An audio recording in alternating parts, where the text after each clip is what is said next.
Boa noite a todas, todes e todos os presentes. Essa é a nossa primeira tutoria da segunda turma do nosso curso Movimentos Sociais, da Afetividade à Efetividade.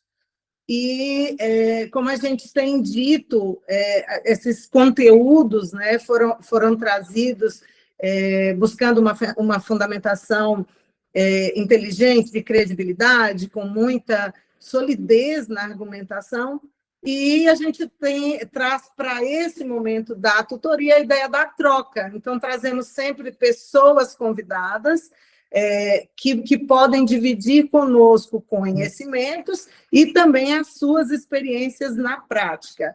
Então, a gente costuma dizer que nada sobre nós sem nós, nada sobre eles sem eles. Então, é muito importante que a gente esteja aqui com as pessoas convidadas, que a gente tem o carinho, a audácia, mas o carinho, o amor de chamar de nossos filhos, filhas e filhos, né? E para essa tutoria de hoje, nós vamos falar sobre os conteúdos das aulas 1, 2, 3 e 4. A gente trouxe a conteudista maior desse módulo, né? Que é a professora Leila Dark de Souza, que é hoje também coordenadora do Núcleo de Direitos Humanos da Mães da Resistência e coordenadora colegiada lá no Distrito Federal. E trouxemos também a professora, vou chamar de professora por esse momento, Cel Albuquerque. Eu não quero apresentar os currículos, porque todas vocês já conhecem, eu prefiro que elas mesmas façam as apresentações como gostariam de ser identificadas nesse momento. Então, com a palavra, eu vou interromper vocês hora ou outra, quando tiver alguma interação no chat, mas com a palavra para essa aula, professora Leila e professora Cel. Boa noite, gente. Cel, você quer começar? Seu microfone está fechado, Cel.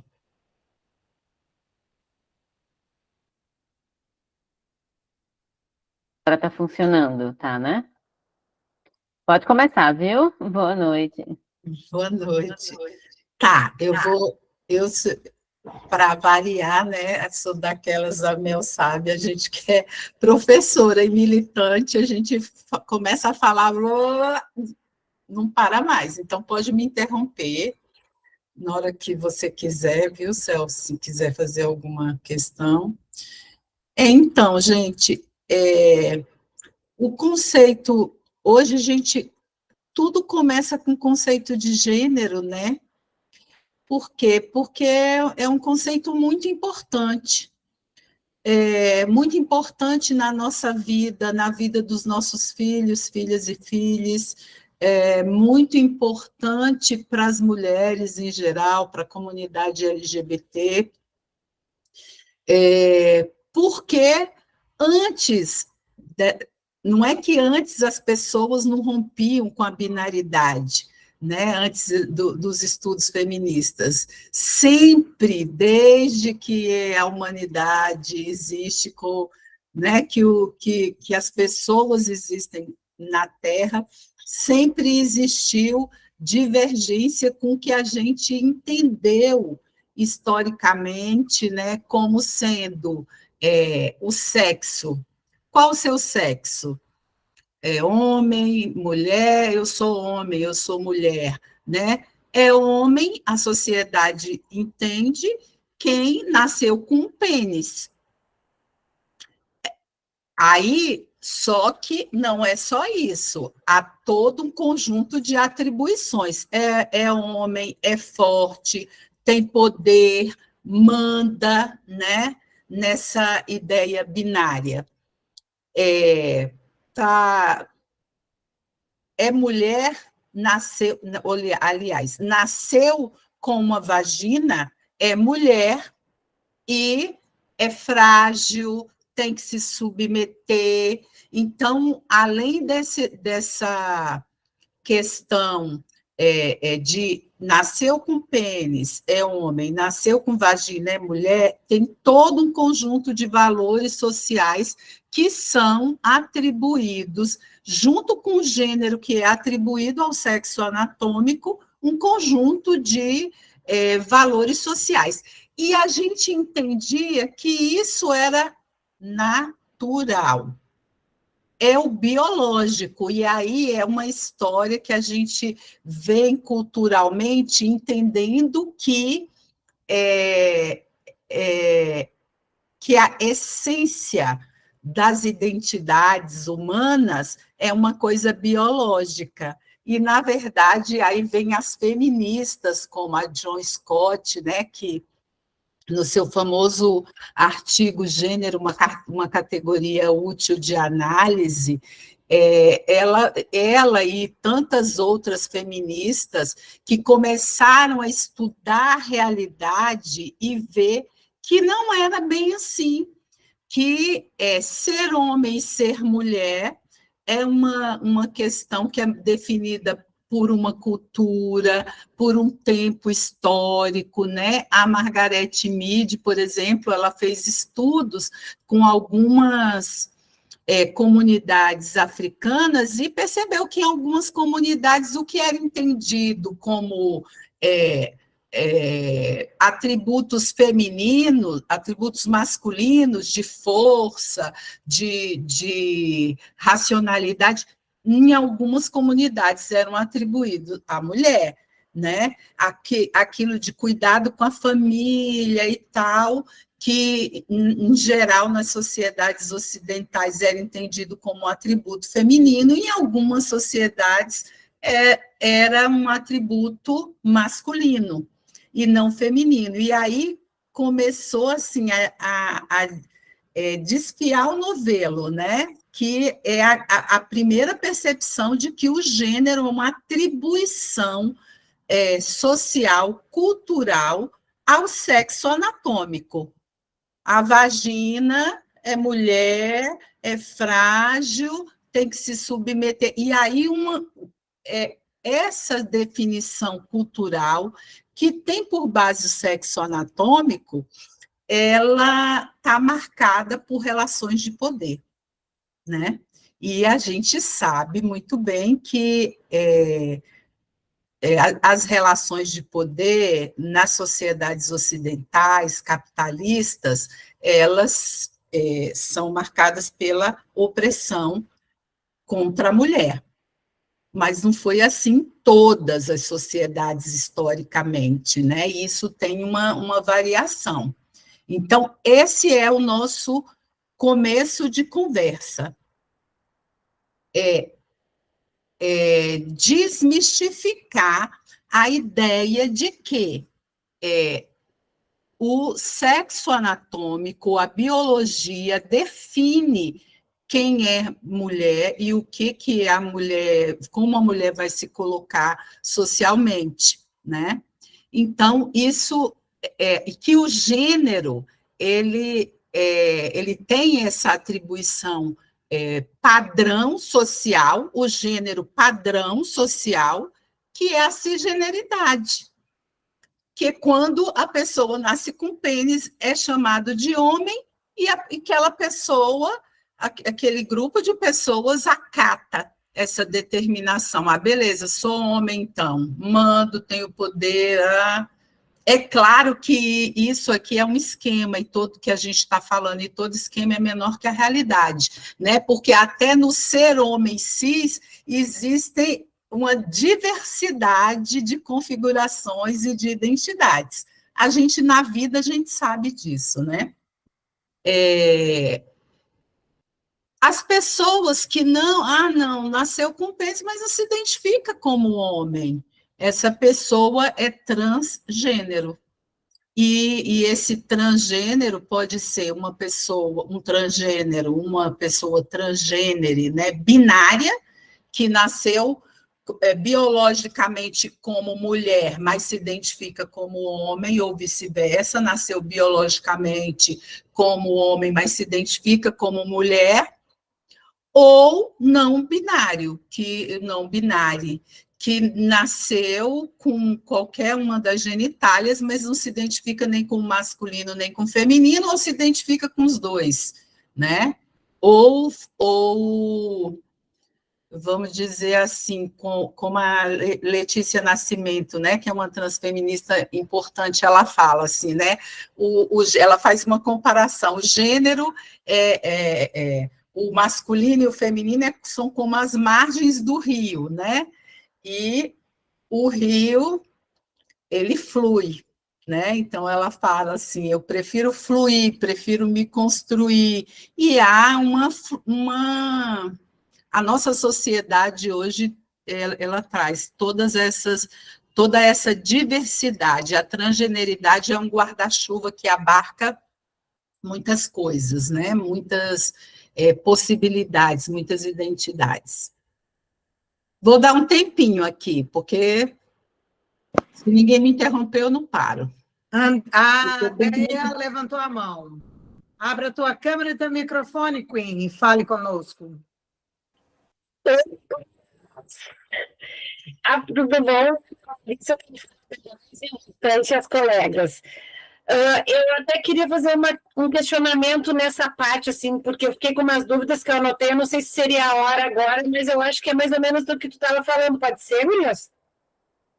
Então, eu te fazer umas perguntinhas, assim, não quero sair de uma caixa e entrar em outra, mas é só para o meu entendimento, assim, para ver se eu entendi umas coisas. Deixa eu pegar aqui, ó. O não, ele pode englobar o gênero queer. Se a gente fosse pensar, isso é uma pergunta que eu quero responder depois. E aí. Repete, André, porque falhou, não conseguiu ouvir. Tá, que a gente entende como gênero, certo? Da questão do gênero. Ele poderia levar a pessoa que se identifica como agênero, com fluido, daria para a gente botar junto, são coisas distintas. E aí eu não pergunto disso. E aí eu posso pegar esses todos e considerar uma pessoa trans, ou a gente separa, como que fica isso? Assim, é mais uma questão de entendimento para mim, assim, porque como se abriu, fiquei com essa dúvida. Porque eu entendo não se identifica com nenhum. Pode se identificar com alguma. Porque aqui, Déia, eu vou pedir para a Cel responder isso, mas só para a gente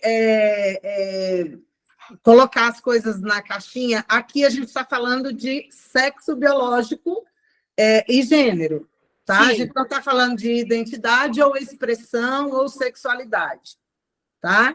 Então, aqui a gente está questionando essa questão biologizante de separação de gênero, mas vamos deixar a Cel falar sobre isso. Vou abrir aqui. Oi, Andréa, boa noite. Falhou um pouco o teu microfone, mas eu acho que eu entendi a tua pergunta, que é o encaixamento dentro do não binário, né? Isso, entre gênero fluido e queer.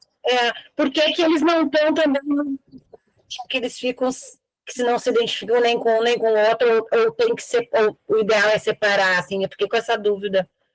Cortou na hora que tu falou. Por que eles não são considerados trans? É isso? Não, isso é um questionamento que eu fiquei na dúvida quando eu assisti a aula, né?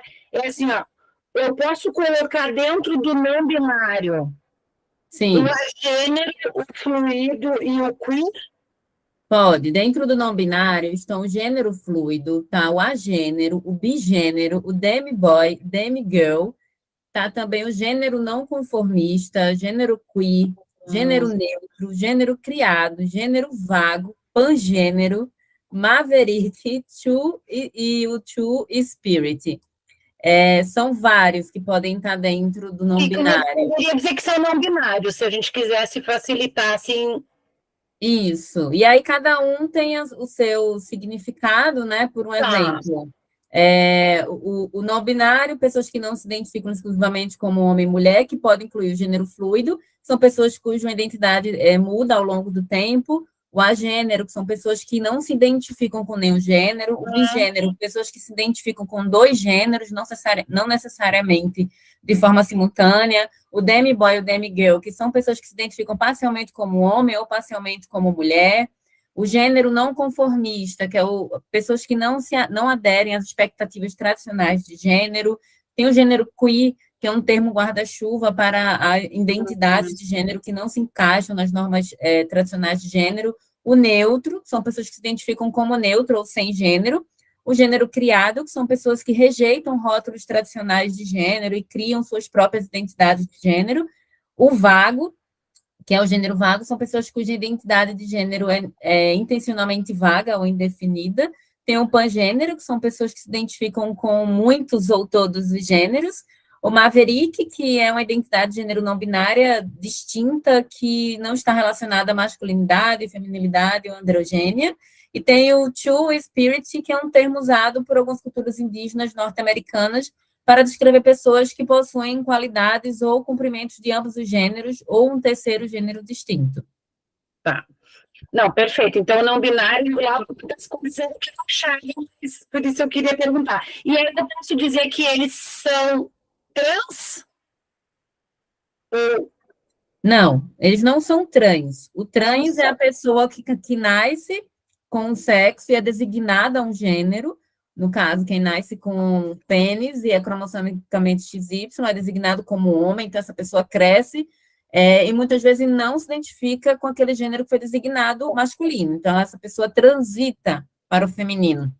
E no outro caso, são pessoas que nascem biologicamente mulheres, com XX, cromossomos, aí crescem e não se identificam com o gênero feminino na qual foram designadas na certidão de nascimento. E tem também as pessoas intersexo, biologicamente falando, que às vezes, que normalmente são designadas a algum dos gêneros, dos bigêneros, né, feminino ou masculino, e essas pessoas crescem também e podem não se entender dentro daquele gênero na qual foi designado, e pode ser também transgênero, além do intersexo.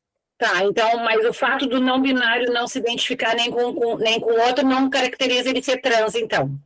Existe também um debate sobre muitas pessoas não binárias também se identificarem como trans não binárias. E aí são pessoas que, além do não binário, elas também se entendem dentro da identidade trans. Então, tem pessoas que conseguem se identificar dentro de ambas as identidades. Mas a maioria das pessoas não binárias, às vezes, elas são gênero fluido, neutro. Tá. Obrigada, Cel. De nada. Fecha o microfone, então, rapidinho. Leiloca vai seguir. Então, Céu, o fato delas não se identificarem, delas se colocarem como gênero fluido, gênero neutro, existe essa polêmica, né, teórica e também no movimento, né? Alguns identificam como trans não binário, né? Não binário, como um guarda-chuva. Eu confesso para vocês assim que eu não tenho uma posição em relação a isso. Eu tendo a achar que o fato da pessoa não ficar dentro da binariedade, da cisgeneridade, também caracteriza uma trans, né? Uma identidade que tá fora desse conforme, mas enfim, é uma coisa que a gente não precisa chegar a um acordo hoje, né? E, sobretudo, não é um debate muito bem nosso. A gente está aqui para acolher todo mundo. Vai ter... Sim. Nós temos... Minha filha é uma pessoa não binária, por exemplo, que se identifica como uma pessoa trans não binária. E assim que você se identifica, meu filho, pois é assim que eu te defenderei. E não tolerarei que você seja rechaçado por isso. Então, assim, é muito sobre o respeito à identidade e à identificação de cada pessoa. Não é isso? É por isso que, inclusive, né, a gente colocou, né, identidade trans, não binária, né? E a Cel, inclusive, falou das diversas expressões de gênero, né? Inclusive, tem as pessoas, além das pessoas andrógeno, né, que o androginia, que é essa expressão de gênero que nem é nem pode ser definida como completamente masculina ou completamente feminina, né? A gente tem, por exemplo, as mulheres que não performam feminino, inclusive cisgêneras, que se reivindicam mulheres, mas que não, que têm verdadeira aversão, inclusive, a essa expressão de gênero feminina, alguns setores, né? As Isso, pessoas... a Deia está comentando no chat, desfem, aí tem uma galera desfem, outras que falam nofem, enfim. Aí, de novo, é como aquelas pessoas se identificam e é como a gente procura entender, né, o que elas querem dizer para acolhê-las na sua forma de identidade ou de expressão. Quer fazer algum comentário sobre isso, Céu? Eu tô achando bom o seu diálogo. Mas é isso, né? A expressão de gênero, ela também engloba, além do... Deixa eu pegar aqui minhas anotaçõezinhas.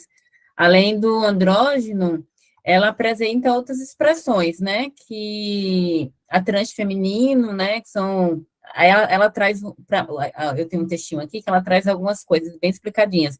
O transfeminino, que foi o que a gente já falou, que é pessoas designadas homens ao nascer, mas têm identidade de gênero mais alinhada com a feminilidade, então expressa isso através de comportamentos, né, e através da forma de se vestir, de se manifestar. O transmasculino, pessoas designadas mulheres ao nascer, mas têm identidade de gênero mais alinhada com o masculino, e expressa essa masculinidade. O andrógeno, que foi falado agora, que é pessoas que possuem ou expressam uma mistura de características masculinas e femininas. E tem a expressão neutros, que são pessoas que se identificam com um gênero neutro ou nulo. Existem outras expressões também, que são utilizadas mais no exterior, né? Tem o Ijare, tem o Fafafine, o Bakla, que são outras expressões utilizadas mais em países indianos ou na Europa. Mas a gente tem aí uma gama de formas de expressão, e pegando esse gancho aí que a Andrea falou da desfem, né, dentro ainda da expressão feminina, né, existe essas outras categorias, né, essas subcategorias da feminilidade, que seriam as mulheres desfens, né, as mulheres mais andrógenas, as mulheres... a gente chama muito dentro da lesbianidade, as mais caminhoneiras, também são expressões, são formas de existir. Então, a gente hoje tem um debate que há muitos anos atrás a gente não tinha, que torna muito mais ampliado essas formas das pessoas poderem se sentirem e poder se expressarem também. Gente, quando a gente que está no movimento, né, que o nosso objetivo é acolher todas as pessoas. Quando a Cel começou a falar antes, tal, dá um desespero, não dá? Porque a gente fica assim, meu Deus, quanta coisa, como que eu vou entender isso, né? Imagina, porque a gente foi construídas para acharmos que, assim, a natureza determina o gênero, então, assim, a gente tem domínio dessa situação, do entendimento, a gente coloca as pessoas aqui, com pênis aqui, com vagina aqui, faz essas duas caixinhas, é muito, assim, é muito mais fácil de entender, mas muito mais difícil de ser, de fato, né? Porque limita completamente a diversidade humana, né? Então, assim, num primeiro momento é difícil de entender essa diversidade toda, mas essa diversidade é, assim, a riqueza da humanidade, porque a humanidade não se define por um padrão de existência. A humanidade se define exatamente pela diversidade das existências. Ana, você está com a mão levantada? Fala aí, Ana. Oi. Então, não sei, só uma pergunta, só para eu ver se eu entendi. A questão da expressão de gênero, ela não é necessariamente ligada à identidade de gênero, nem à sexualidade da pessoa, é isso? Ela pode ser ligada a isso ou não. Eu entendi assim, mas só para saber se eu estou entendendo certo. Exatamente, Ana. A expressão ela não está associada diretamente à identidade de gênero, porque uma mulher ela pode ser cisgênera, mas não ter uma expressão de feminilidade dentro desses padrões binários que a gente, socialmente falando, a gente é criadas. Então, a expressão ela é só a forma como a gente se expressa no nosso vestir, na forma que nos comportamos. Diferente da nossa identidade, é como a gente se identifica, né? Como a gente quer, qual o pronome que a gente quer que usem conosco. Então, há essa diferença. Conseguiu entender? Sim. A expressão, só lembrar, a expressão ela vem sempre sobre como a gente se veste. Um exemplo, como a gente se veste e a identidade, como a gente quer ser chamado. Seria mais ou menos essa diferença. E uma coisa não precisa estar diretamente ligada à outra, pode estar diferente também. Mas vai a mãe do não binário falar aqui que existem pessoas que se expressam justamente na forma de protesto também. Não quero ser identificado. É para olhar e causar essa confusão mesmo. Não quero ser encaixado nessa caixinha de uma coisa ou de outra.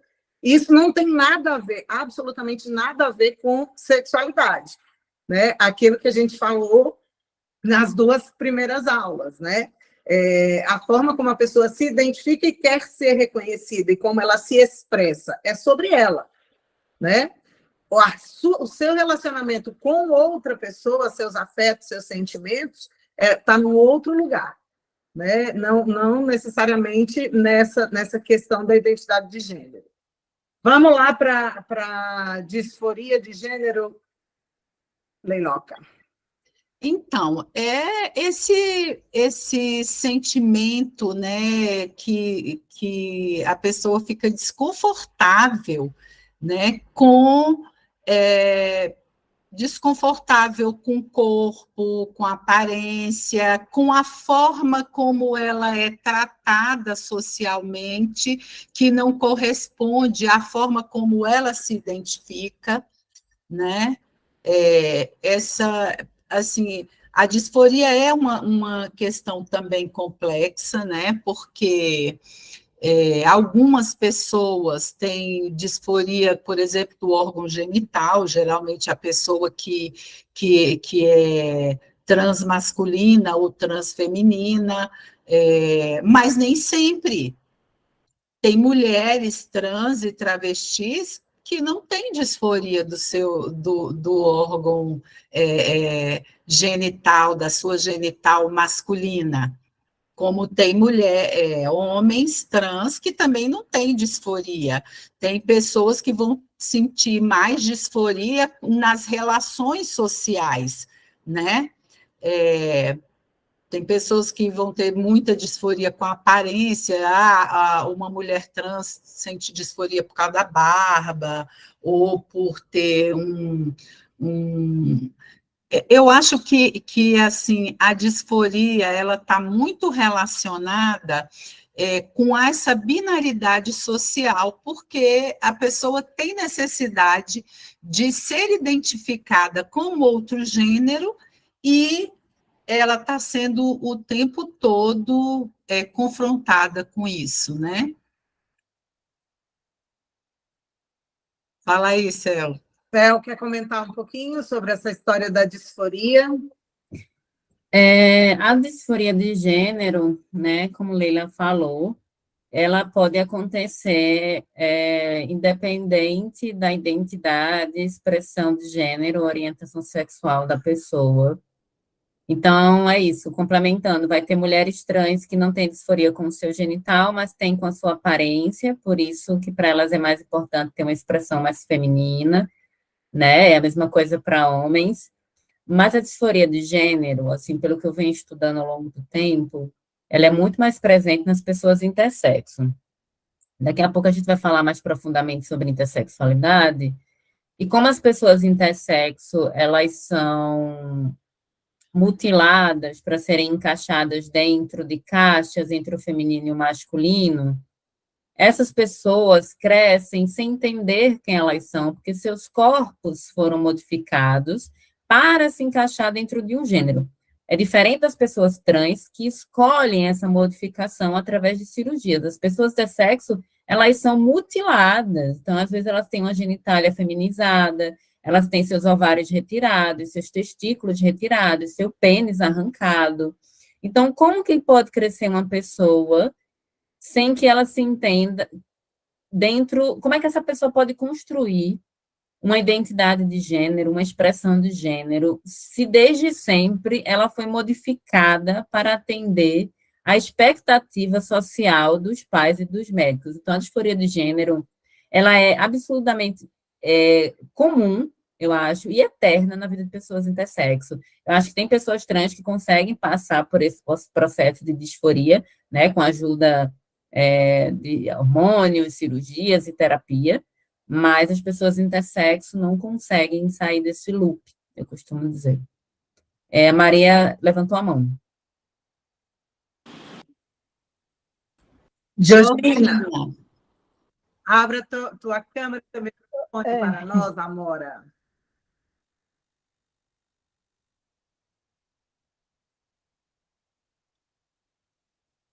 Georgina, agora abriu o microfone. Eu ia falar que estava Você fechado. está tentando... Não, a câmera não quer abrir. Não, sabe o que é que eu tenho uma dúvida? Quando eu nasci, eu não sei, dizem que fui esperada como... Está cortando o seu áudio. E aí, vem uma menina, né, que sou eu, sexo biológico, menina. Está escutando que eu... Está cortando. A questão de quando eu nasci, eu acho que eu fui desejada como menino, e aí eu vim como menina, né? Antes de mim, a minha mãe teve 8 filhos, homens. Só que eles não vingaram muito, né? Um foi com 3 anos, o outro com 1 aninho, o outro com 18 de nascido.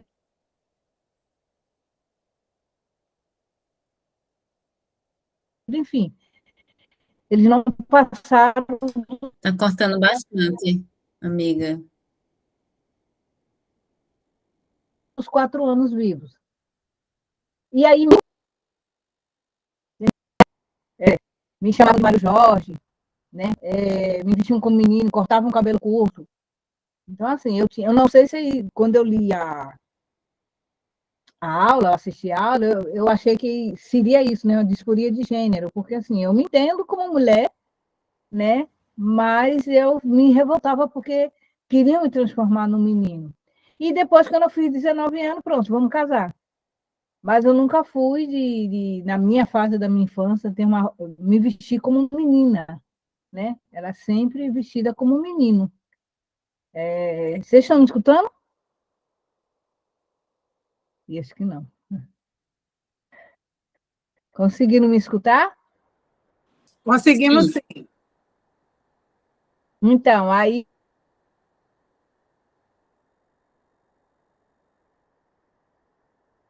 Agora você sumiu de novo. E era...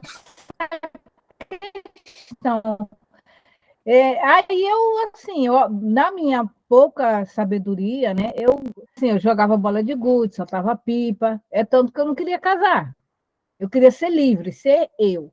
Podia até ser que, talvez, quando eu tivesse uma idade mais firmada, talvez eu entendesse que isso é porque eu acho que eu ia ser um menino mesmo, ou eu queria ser livre, mas eu me revoltava e, assim, pela questão de me impor, eu me vesti como um menino, entendeu? Era aquela questão de acharem, não sei, eu nunca entendi isso mesmo, não. Até o nome mesmo, quando eu ia para o médico, dava o nome de Mário Jorge, em vez de ser Maria Georgina. Era essa a questão. Não sei se pode ser colocado como uma disforia de gênero, mas, assim, que eu me sentia mal pela questão, assim, diziam que, como menina, eu ia chamar a atenção dos homens, então eu tinha que viver como que meio que camuflada. Só que minhas primas, que são da minha idade, se vestiam como meninas. Vestido, hoje eu sou apaixonada por vestido, eu gosto de usar vestido, eu me sinto bem, mas foi por essa questão de me impor. E aí eu não entendi que quando eu fiz 19 anos eu tinha que casar e ter filhos. É isso que eu não entendi. Se era o problema de quem criou que não entendia, porque se nasceu uma menina, é menina. Se nasceu um menino, aí todo mundo dizia, é um menino macho, não sei o quê. Meus primos apanhavam de mim, porque eram os machão que não podiam fazer nada. E eu não podia ir no campo jogar bola, que era menina. Mas para fazer as coisas, para sair e viver como uma menina, eu não podia. Então, foi uma confusão na minha cabeça que eu me criei, que eu não sei como é que hoje em dia, sabe, tem horas que eu nem sei o que eu sou mais. Foi uma confusão muito complicada. E eu nunca procurei psiquiatra, não, nem psicólogo, nem, né? Inclusive, em falar em psicólogo, depois eu passo para vocês um caso sério, seríssimo que eu estou acompanhando. E aí, depois eu passo para vocês. Bem complicadinho. Obrigada, viu, meninas? Eu não sei se eu classificaria você, se tem uma pessoa que não teve nenhuma culpa nessa história, foi você, né? Você sofreu aí, foi uma grande violência, né? Uma grande ignorância que acabou acarretando coisas que você traz até hoje, né? Quando a gente transita por esse lugar aí dessas histórias de pessoas que não tiveram as suas identidades respeitadas, né? Tem gente que vai viver e vai dizer, não, superei, tá tudo bem. Mas não supera, porque vai estar sempre aquela pulguinha atrás da orelha, né? Aí agora, gente, nosso último slide, é por isso que é importante a gente refletir sobre como nós reproduzimos os comportamentos e os aprendizados que nós tivemos nas nossas criações na criação das próximas gerações, né? Nossos filhos, filhas e filhos, nossos netos, enfim. Agora, o próximo slide trata sobre a definição de pessoas intersexo. Aí agora eu e Leila vamos nos calar, porque nós temos uma pessoa com lugar de fala para assumir aí esse protagonismo. Aí agora é com você, Cel. Tá bom. Ô, Melissa, eu tenho um slidezinho que eu costumo dar aula, eu poderia compartilhar aqui que eu trago mais informações para o pessoal. Vou parar essa apresentação aqui, então. Tá bom, é rapidinho. Eu só queria, enquanto vocês ajeitam o slide aí, falar uma coisa aqui rapidinho. Eu gosto sempre de falar que a gente, para a gente entender a diversidade de gênero e sexualidade, a gente tem que falar gênero, sexualidade e corpo, porque além de entrar as pessoas intersexo, a gente tem também que, mesmo até o corpo que não é intersexo, ele não existe um corpo puramente macho, puramente fêmea, né? Vocês viram aquele caso das Olimpíadas, daquela lutadora argelina, que foi feito toda uma propaganda pelos conservadores e religiosos, de que a mulher era uma mulher trans, quando, na verdade, era uma mulher cis que tem um traço de corpo mais masculino.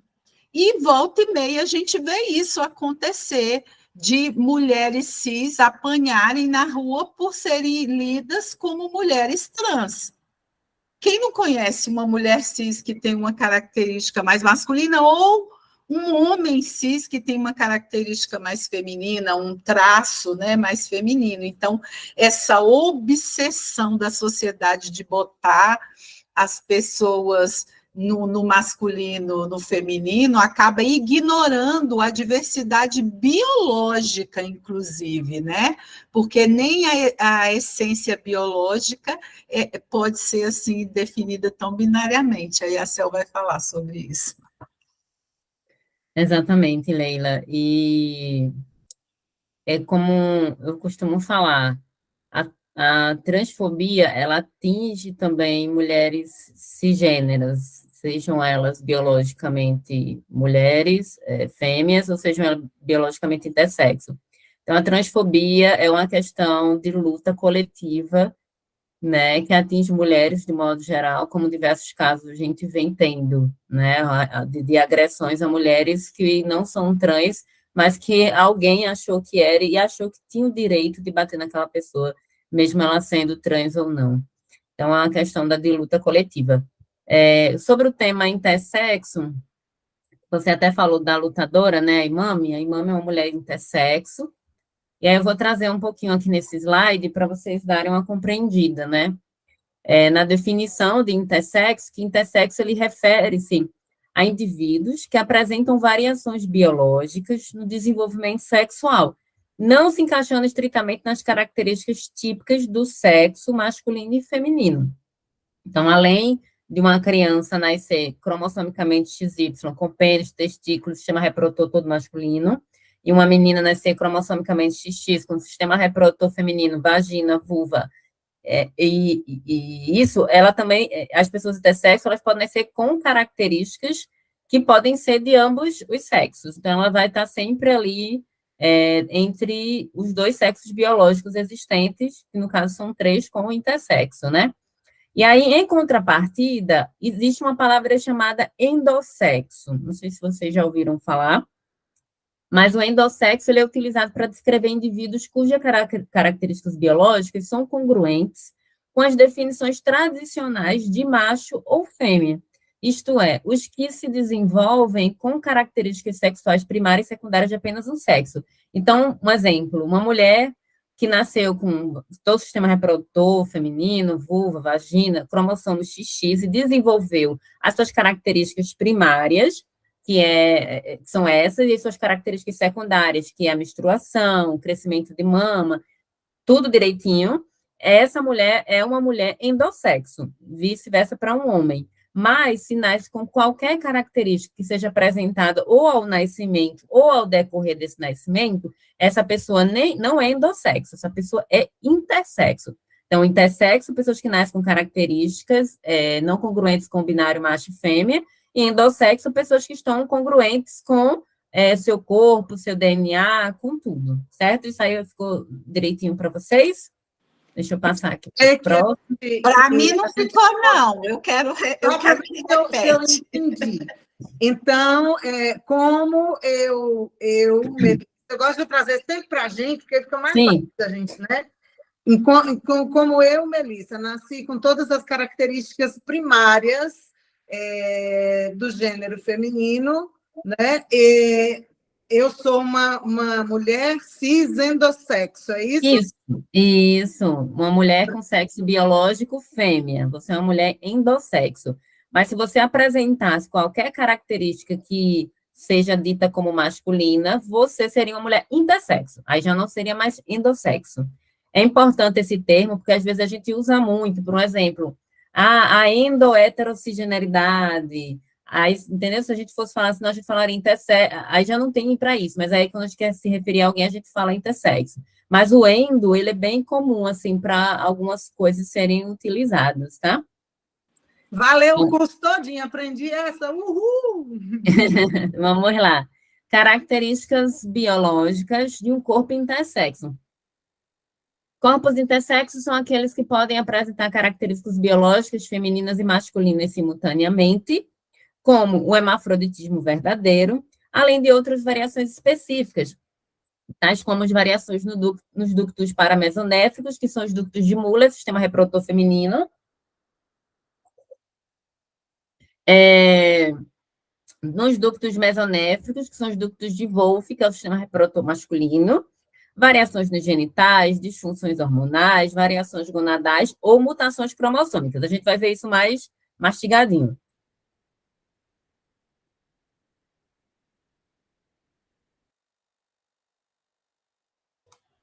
Essas variações específicas, elas podem se manifestar de diversas maneiras.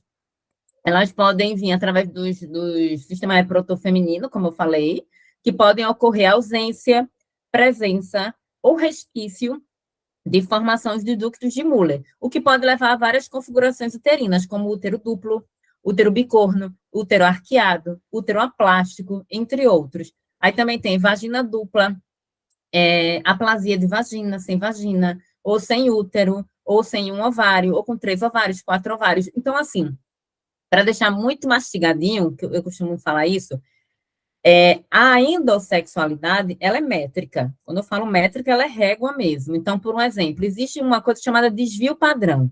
Então, tudo que está abaixo ou acima do que os médicos delimitaram como um desvio padrão da endossexualidade é considerado intersexo. Então, por um exemplo, Céu tem útero infantil. Está dentro do desvio padrão? Não. Está fora. Então, é intersexo. Céu, eu não tenho vagina. Está dentro do desvio padrão? Não. Intersexo. Eu tenho...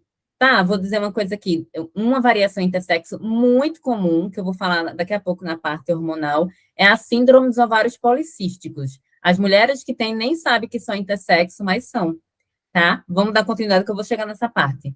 As variações do ductos mesonéfricos, que é o sistema reprodutor masculino, podem ocorrer ausência, presença ou resquício de formação de epidímio, ducto diferente e de vesícula seminal. Então, tem gente que não tem, ou está incompleto, ou é duplicado, triplicado. Então, essas pessoas são intersexo. Tem também as variações nos genitais, né, que incluem uma ampla gama de condições, como aplasia vaginal, que foi o que eu falei, sem vagina, hipospádia, que é quando a uretra, no pênis, a uretra ela não desemboca na cabeça do pênis, mas ela pode desembocar no corpo, até na parte perianal do testículo ou perto do ânus. E nas pessoas que nascem com vulva, a hipospádia, ela pode desembocar dentro do clitóris, a uretra. Então, assim, é considerado também uma condição intersexo. Deixa eu passar aqui a limpo. Gente, desculpa o latido.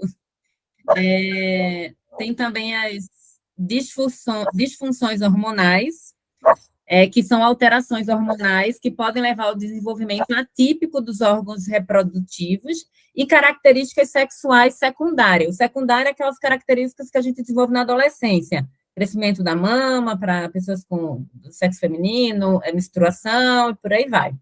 Então, por um exemplo... Só um minutinho, que a Mirna levantou a mão, acho que ela tem uma pergunta. Mirna? Oi, boa noite, estão me escutando? Sim. Eu fiquei com uma dúvida. Uma pessoa que tem o útero bicorno, ela é considerada uma pessoa intersexo?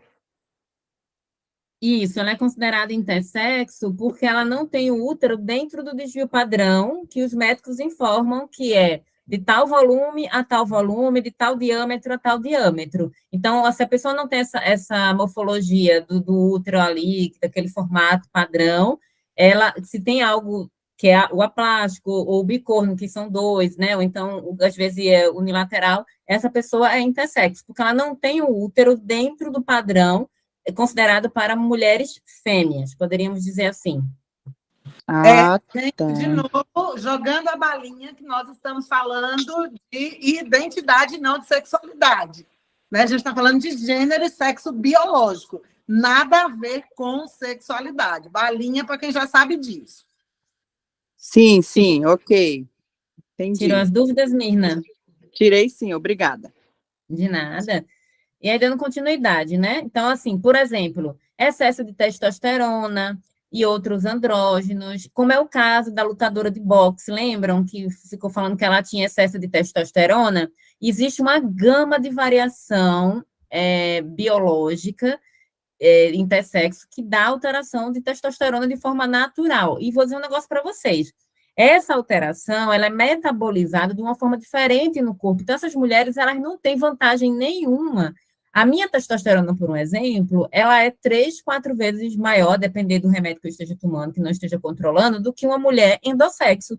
E nem por isso eu tenho mais força que uma mulher endossexo. Então, é bem importante a gente ter essa consciência que corpos intersexos metabolizam hormônios de uma forma que não dá vantagem para a gente, não. O que pode acontecer é crescer barba ou alguma coisa, mas força muscular não diretamente, entendeu?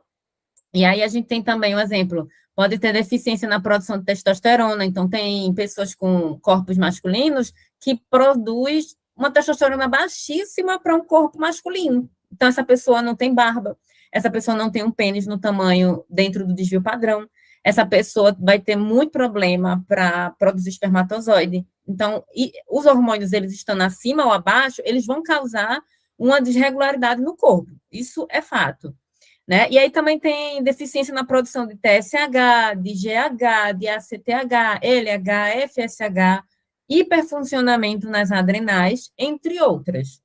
Então, eu sou uma pessoa intersexo e tenho uma variação intersexo chamada hiperplasia adrenal congênita, onde eu tenho uma hiperfuncionamento das adrenais e eu produzo mais testosterona do que deveria. E por causa disso, como eu já nasci assim, devido a uma deficiência em uma enzima, o meu corpo, na fase intrauterina, ele produziu muita testosterona e fez com que a minha vulva se transformasse em um órgão quase masculino, o que a gente chama de genitália ambígua, que nem chega a ser um pênis com testículo, porque não existe testículo, porque o cromossomo é XX, mas existe um grande lábio colado e um clitóris um pouco maior, tá? E aí a gente parte agora para as variações gonadais, que são ovários e testículos, que podem incluir estroma ovariano, ovário cístico, como eu falei, a síndrome dos ovários policísticos, pode ter o ovotestes, que é metade testículo e metade ovário dentro de uma única gônada, é o que a gente chama também de hermafroditas.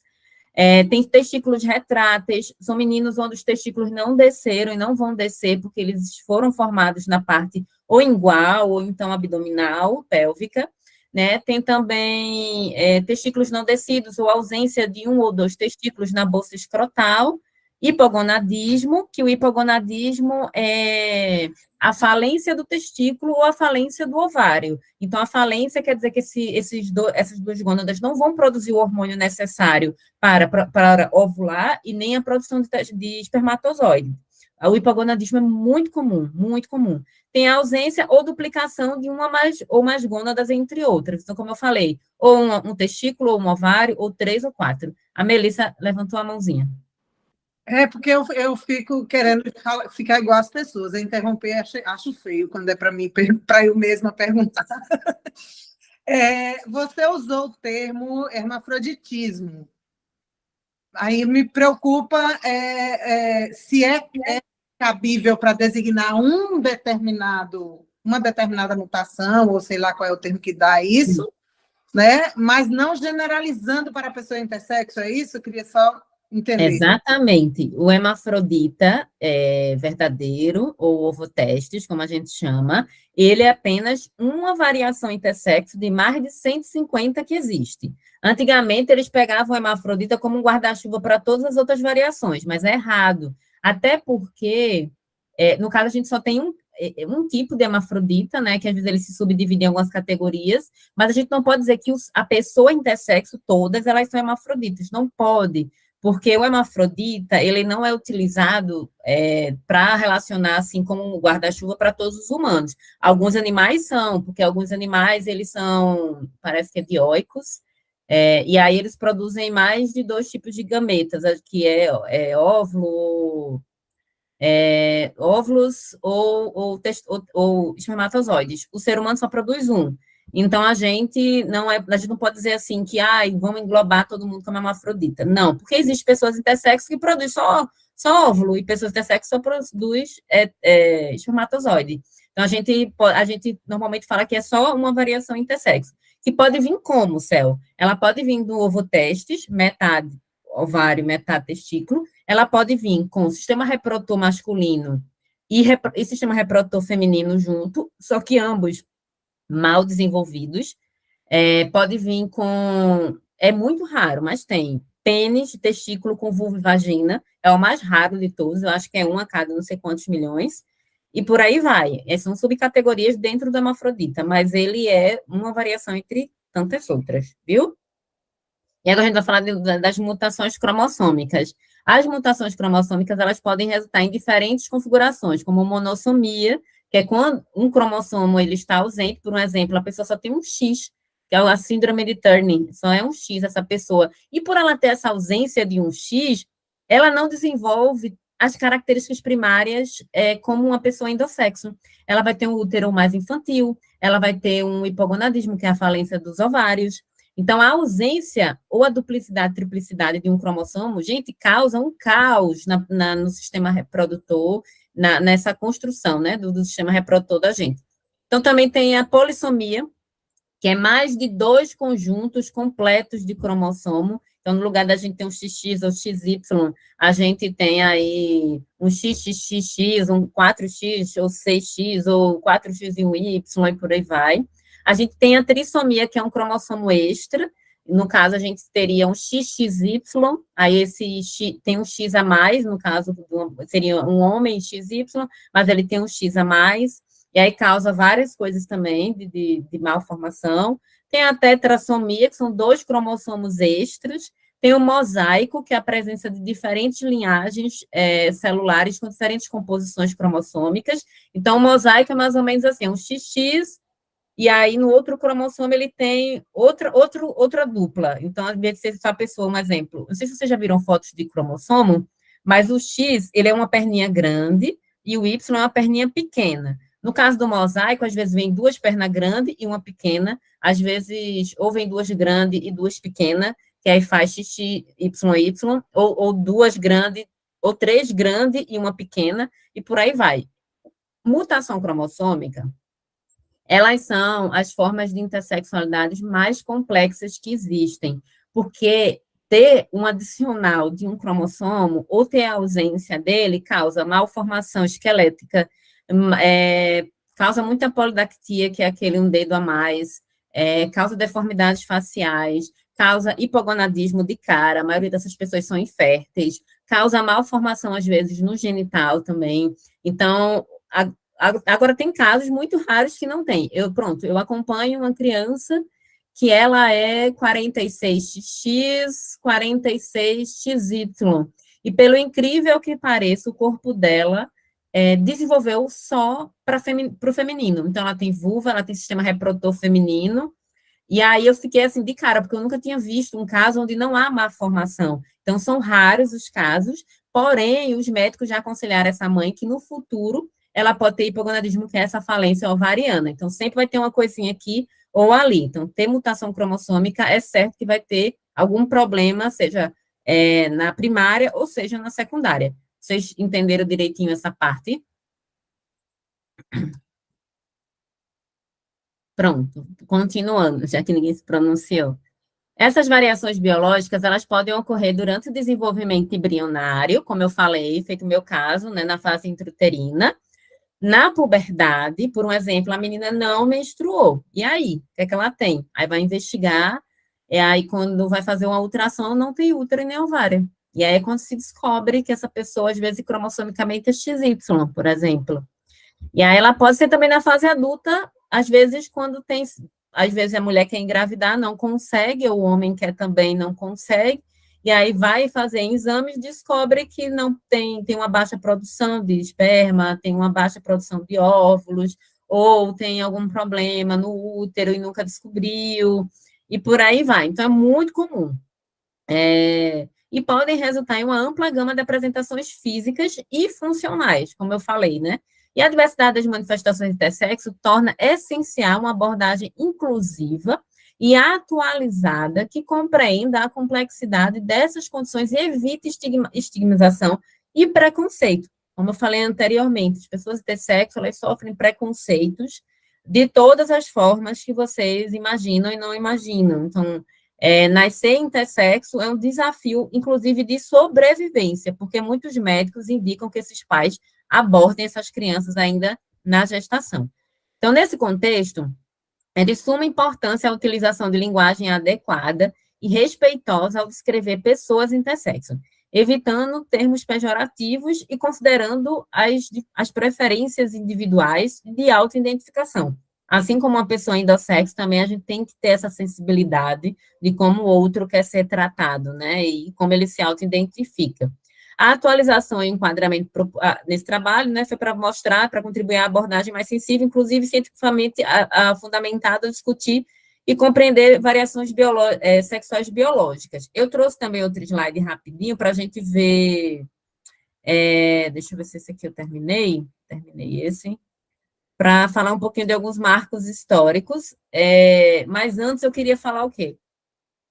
Desde a década de 50 aqui no Brasil, existe um protocolo dentro do CFM, que é o Conselho Federal de Medicina, que, através da resolução 1664 de 2003, mas antes dessa resolução, acho que existia outra, existem protocolos de atendimento para essas pessoas, onde esse protocolo ele é criado para estruturar a binarização de corpos intersexo.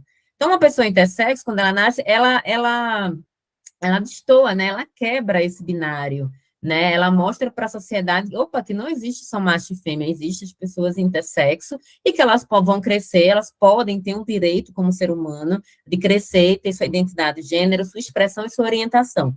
Mas isso não funciona. Então, corpos intersexo, quando nascem, eles são violentados. Eu vou falar por mim. Quando eu nasci em 1991, eu fui uma criança intersexo que eu tive a minha certidão de nascimento negada, porque não sabiam quem eu era, e por não saber se eu era menino ou menino, eu não tinha o direito de existir como cidadã e ter uma certidão de nascimento.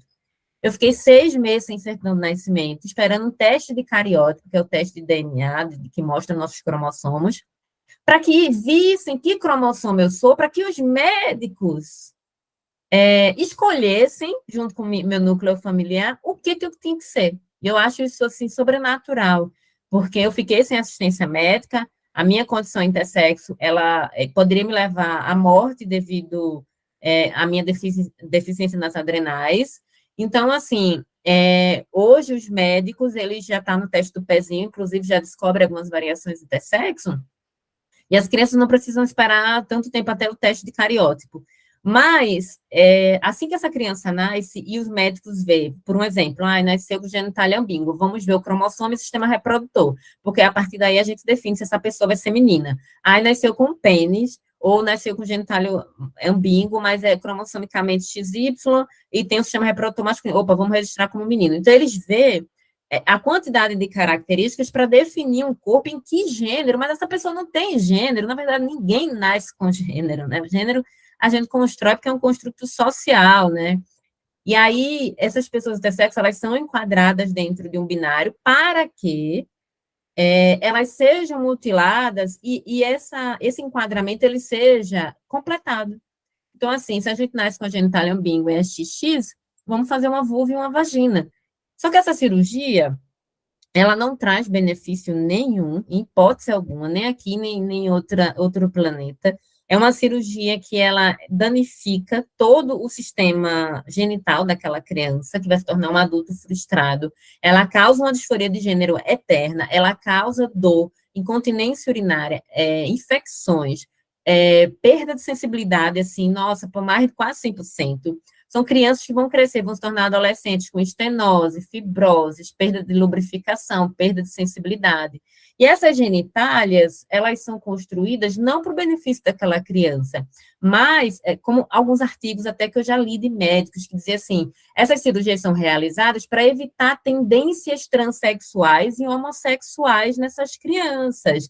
Então, eles não fazem uma genitália feminina numa criança com vagina, para que essa criança um dia escolha a sua vida e a sua orientação sexual. Eles falam mesmo que fazem vaginas para que essas crianças cresçam e sejam heterossexuais. Então, a gente está falando de uma cultura de pedofilia que constrói vaginas e diz que genitália de criança tem que ser bonita. Então, a medicina que trata de crianças e pessoas intersexo é uma medicina pedófila, é uma medicina que se vangloria, que ameaça pai e mãe. A gente acolhe muito pai e mãe que é ameaçado pelo conselho tutelar, que se o médico denuncia os pais, que se não permitir a cirurgia, essa criança vai ser retirada da guarda desses pais. Então, assim, pessoas intersexo, elas vêm a vida inteira lutando para existir como pessoa, sobreviver, porque muitas morrem às vezes com alguma associação de patologia, ou suicídio real.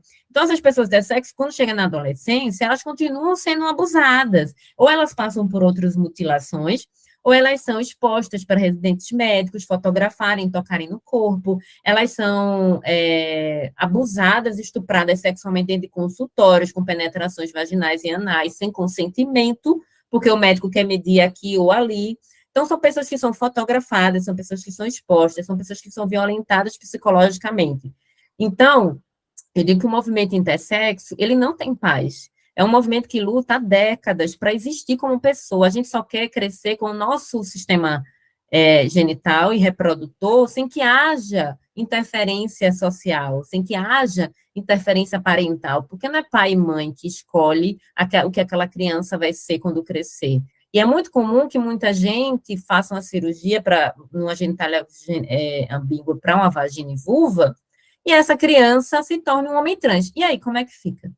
Porque a gente tem muito caso, assim, como é que fica? Você amputou o meu pênis, e agora? O que é que eu faço da minha vida? E aí é quando acontece o suicídio. É isso que acontece, e ninguém fala sobre o suicídio de pessoas intersexo. Nesse último slide, eu trago rapidamente alguns marcos históricos da população intersexo, que são pouquíssimos avanços, que no século XX, de 1930 a 50, foi quando começou o surgimento da abordagem médica, né, para tratamento de pessoas intersexo. Gioconda levantou a mãozinha, pode falar. Oi, Gil. Gente, boa noite. Todos me escutam? Sim. Céu, eu vi, eu não sei, eu posso estar enganada, mas eu vi alguma reportagem, eu queria que você me dissesse se é afirmativa ou negativa, que está proibida a cirurgia em crianças intersexo. É verdade isso? Não, adoraria que fosse, mas não é. As cirurgias são realizadas ainda com o aval do Conselho Federal de Medicina, mas no ano passado, na Conferência Nacional de Saúde, o presidente Lula assinou 2 normativas para discussão de projetos de lei para a proibição. Esse ano eu protocolei, junto com o deputado Clodoaldo Magalhães, um projeto de lei para a proibição das cirurgias estéticas em bebês intersexo e para a derrubada da resolução do CFM. Então, a gente vai esperar que isso, infelizmente, demora milhões de anos aqui no Brasil para a gente tentar alguma coisa. Mas o movimento intersexo tenta há anos proibir essa cirurgia. Mas, infelizmente, ainda é normalizada. Porém, há uma diferença, que é algo que eu também venho observando ao longo dos anos. Crianças que são atendidas pelo SUS, elas são indicadas à mutilação entre 1 e 3 anos, elas são mutiladas. Mas crianças no particular, elas são indicadas pelos mesmos médicos que atendem no SUS, para que a cirurgia seja postergada para ser realizada na adolescência. E aí a gente fica perguntando, mas por que, Céu? Porque o rico, ele entende de lei, ele entende que ele pode processar e derrubar um registro de um médico, ele pode botar um médico na cadeia. Mas o pobre que precisa do SUS, ele é leigo, segundo a medicina. Então, ele não vai nem debater sobre, ele nem entende o que é. Então, a gente vai lá, diz que tem que operar, opera porque é um dinheiro, é uma lavagem de dinheiro que rola dentro do SUS com as cirurgias de crianças, tanto que pessoas intersexo, minha gente, as crianças intersexo não passam nem 6 meses na fila, enquanto a pessoa trans passa de 10 a 20 anos. A conta não fecha. Por que estão realizando cirurgias estéticas em bebês e cirurgias de necessidade para pessoas trans que estão sendo postergadas? E aí? É isso que tem que acabar, entende? Essas cirurgias estéticas não Porque precisam. existe toda uma luta para, por exemplo, o bloqueio puberal de uma criança trans. Sim. E é uma coisa, parou de tomar, volta tudo ao normal. Sim, exato. Não é E a aí, mutilação irreversível de uma cirurgia de redesignação sexual, de designação sexual numa pessoa intersexo. exatamente. E aí, essas crianças que são atendidas pelo SUS, é isso, elas são violentadas desde sempre, no particular, elas têm outras perspectivas, né?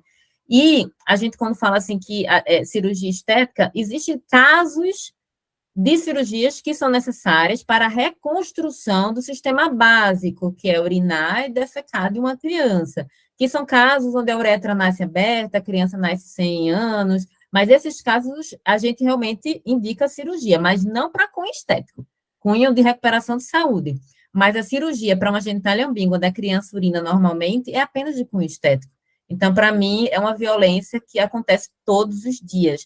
E São Paulo é o estado que mais mutila crianças, parece que são 2 ou 3 crianças por semana no Hospital das Clínicas. Ali é um laboratório de experimento onde muitas crianças são abusadas consentimento pelo Estado, pela família, por tudo, viu? São muita violência, realmente, Carla. E aí, o marco histórico de 1930 a 1950, teve o surgimento das abordagens médicas para o tratamento de pessoas intersexo. Então, foi quando as cirurgias começaram aqui no Brasil, de mutilação, começou na década de 50, utilizando metodologias de um médico americano chamado Dr. Money, que foi um cara que destruiu a vida de muita gente lá nos Estados Unidos. De 1950 a 70, teve um crescimento da conscientização médica sobre variações intersexo. Então, foi quando eles começaram a discutir. Na época, nem usava o termo intersexo, usava desordem do desenvolvimento, ou anomalia do desenvolvimento sexual. Sempre trataram a intersexualidade como a normalidade ou anomalia mesmo. E aí, em 1970 a 80, em 78, teve o surgimento do primeiro grupo de movimento LGBTQI no Brasil, somos o grupo de afirmação sexual fundado no Rio de Janeiro, e aí foi quando começou a ter umas discussões sobre pessoas que na época chamavam de hermafroditas.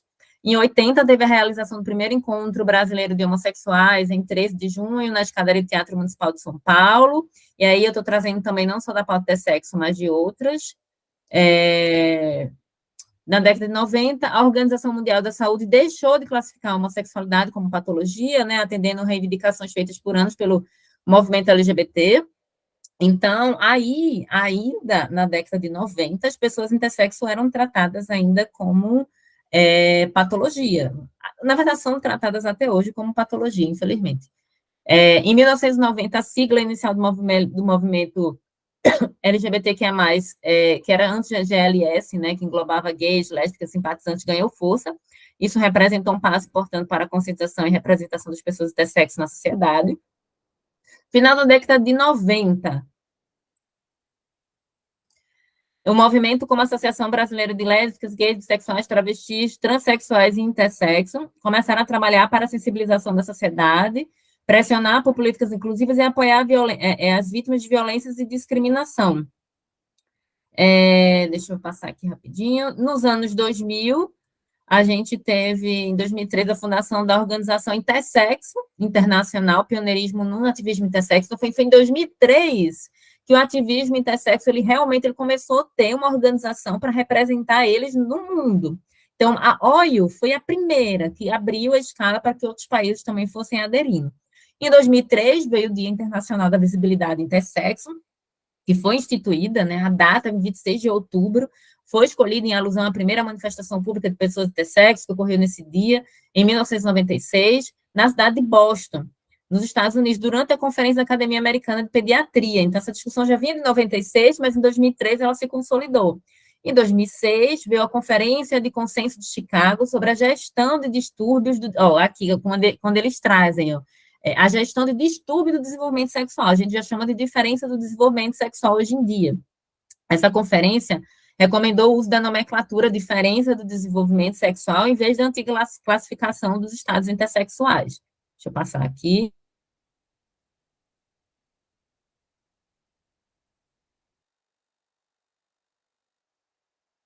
Fechou seu microfone, Céu. Foi. No ano 2010, 2011, teve o primeiro relatório global das Nações Unidas sobre direitos humanos de lésbicas, gays, bissexuais e transexuais, que foi divulgado em 15 de dezembro. Em 2011 também teve o reconhecimento da união estável de casamento civil, né, entre pessoas do mesmo sexo. Em 2015, em abril de 2015, Malta se tornou o primeiro país a proibir cirurgias médicas não consensuais em crianças intersexo. Então, Malta, você vê, gente, a gente está falando de 8 anos atrás. Apenas há 8 anos atrás foi iniciada uma iniciativa global de começar os países a proibir. Então, em 2016, em 1º de março de 2016, o Chile implementou a sua proibição. Então, veja, um ano depois de Malta, né? E aí, em 2018, em 6 de abril de 2018, Portugal anunciou a proibição de cirurgias em bebês intersexo. Então, se tornou uma onda, porque eu acho que é isso, né? Os países vão vendo os exemplos de um dos outros. Em 2020, a ONU promoveu uma reunião técnica sobre intersexo com profissionais da área médica e destacou que a declaração pede o fim de práticas mutiladoras e normalizadoras como cirurgias genitais, tratamento psicológico ou tratamentos médicos de esterilização não consensual em pessoas intersexo. Então, a ONU já vinha reconhecendo que a mutilação é uma questão de tortura, né? Só o CSM que ainda não enxerga isso, mas a ONU já enxerga isso, assim como a OMS. Em 2021, vários países revisam políticas em relação às cirurgias intersexuais não consensuais. Em 2021 ainda, A Alemanha aprovou uma legislação proibindo cirurgias em bebês. Ô, Céu, Então, deixa eu fazer uma pergunta com pode relação a fazer. isso. Não existe algum movimento para pedido de reparação por tortura ou mutilação por parte, por exemplo, de uma pessoa intersexo que foi mutilada e processa o Estado, ou o hospital, ou o médico, por exemplo? Porque eu acho que é Não um existe. caminho, né? Porque o Sim. órgão que mais dói no corpo humano é o bolso, né? Sim. Então, não existe, mas eu já pensei diversas formas de processar o hospital do IMIP, o Hospital das Clínicas aqui em Recife, porque eu fui abusada, estuprada e mutilada em ambos. Mas eu acho que é isso, eu acho que quando começar um movimento desse e chamar a atenção, eles vão repensar, porque como você falou, se toca no bolso, começam a repensar nessas práticas, né? Então, assim, eu penso muito em processar. Direitos humanos aí, ó, a doutora Rita está na sala. Por que a gente não pensa num movimento nesse sentido, E sabe? reunir, né, vários ativistas, várias Até pessoas, sim. porque, né, Mel, isso aí cria fatos políticos, vai para a imprensa, as pessoas acabam tendo Motiva aí a discussão. também um movimento de educação social, né, Sim. sobre a questão, que é muito pouco falada. Sim, infelizmente. A Rita levantou a mão. Céu, nessa linha de raciocínio aí, eu peguei rápido, viu, Mel? Eu fiquei pensando o que aconteceu. Essa daí está sempre aposta. Eu fiquei pensando o que aconteceu com aquele médico aqui em São Paulo, o doutor Farina. Você deve conhecer a história dele, que foi o precursor das cirurgias de redesignação sexual aqui. E depois ele foi preso, ele sofreu um processo, teve o registro médico suspenso, depois reabilitado. E, à época, ele respondeu pelo crime de lesão corporal grave, não é? Que é exatamente isso, né? Você inviabilizar uma função, um membro ou um órgão. E aí eu pensei nisso, né? Se você, com uma cirurgia dessa, você está mutilando uma criança, de maneira que você está inviabilizando uma função orgânica, né? Ou um órgão, caberia aí a acusação pelo crime de lesão corporal de natureza grave. Né? E aí, a partir daí, o pedido de uma indenização. É claro, Mel, que a gente está falando do Conselho Federal de Medicina. Hoje, no Brasil... Eu acho que o alvo da ação teria que ser o Estado, por exemplo.